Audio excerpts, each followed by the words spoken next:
Today's video is sponsored by batteries you find in the parking lot. Look around. You might find one. And if it hasn't rained in the last couple days, give it a shot. It might still have some juice in it. Hey, goobers, remember Monkeybone? The wacky Brendan Fraser comedy that turned out to be the second worst thing that happened in 2001? Ugh. Stu is an indie comic strip artist on the verge of becoming rich and famous. But he's conflicted about selling out his creation, a Monkeybone, to be merchandised and commercialized by those corporate fat cats. White people problems, am I right? Luckily for us, the audience, the movie takes a pretty hard left turn away from the moralities of artistic integrity when Stu is left in a coma after a car accident, his soul winding up in a crazy limbo island of misfit toys. There, Stu teams up with Monkeybone himself to find a way to get Stu's soul back in his body and wake up before his sister pulls the plug. Spoiler alert! Monkeybone backstabs Stu and takes over Stu's body, forcing Stu to jump into some random guy's body and battle Monkeybone to get his own body back in a climax that makes Jingle All the Way look like frickin' heat. Monkeybone ain't all bad, but it ain't good. You see, kids, everything in the limbo afterlife world is great. The world building and the visual creativity is just amazing. It mixes live action, stop motion, and animatronic costumes. It's fantastic.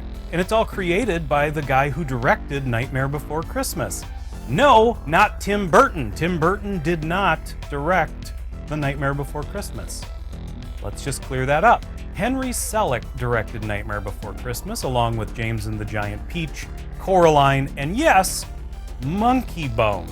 This guy is legitimately a visionary animation director, and his direction does shine pretty bright during those surreal scenes. The rest of the movie sucks, and it sucks hard. Henry Selick is known for making dark, twisted kids' movies. Scary imagery, mature themes, yes, but firmly kids' movies.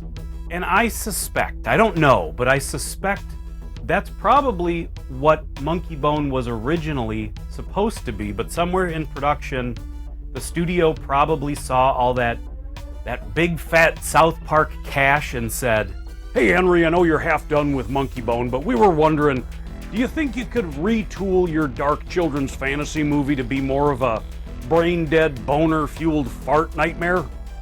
No? Well, do it anyway!" So what we ended up with was a movie that doesn't really work as either. But there are bright spots in this movie, specifically the cast. I mean, you've got Brendan Fraser, Bridget Fonda, Chris Kattan, Dave Foley, John Turturro as the voice of Monkeybone, Rose McGowan as a sexy cat. You got Whoopi Goldberg and Thomas Hayden Church playing off of each other in a very fun scene. Bob Odenkirk even has a small part. There's definitely a lot of like late 90s edgy sketch comedy people in this movie. It's a really solid cast. And like I said, the limbo afterlife world was awesome. And I think if the movie had focused there and made this really about Stu's adventure in this afterlife world to get his body back, and he teams up with Monkeybone, and they don't get along, and Monkeybone's obnoxious, but by the end, they've bonded and they've made peace, and Stu understands that Monkeybone is a side of his own personality, and they sort of bond. At the end, it's a tearjerker. Stu goes back. You cut out all the crap of Monkeybone stealing Stu's body. You just cut all that stuff out. It's just like a nice, straightforward hero's journey of Stu learning along the way, and he gets his body back. And you wonder, did it happen? Was it all in Stu's head? You could have made a really great children's movie out of this initial concept. It takes an awful lot for me to say, don't see this movie. And I would not say that with Monkeybone. I would never say stay away. What I would say is go in with low expectations. Go in if you're a person that appreciates creativity, stop motion stuff, and know like that stuff is gonna be neat to see. The rest of the movie is basically disposable. But on a serious note, by coincidence, even though I decided to review this movie like 2 months ago, and just am finally getting around to actually sitting down and recording. Last night, Brendan Fraser won a Critics' Choice Award for The Whale, the movie, not the animal. And his acceptance speech, it's going viral right now, like as I'm speaking. It was very heartfelt, very sweet, and it's nice to see Brendan Fraser back. I was in the wilderness, but you found me, and you just feel like you're in a dark sea. I want you to know, just get to your feet and go to the light. Good things will happen. Thank you. Good night.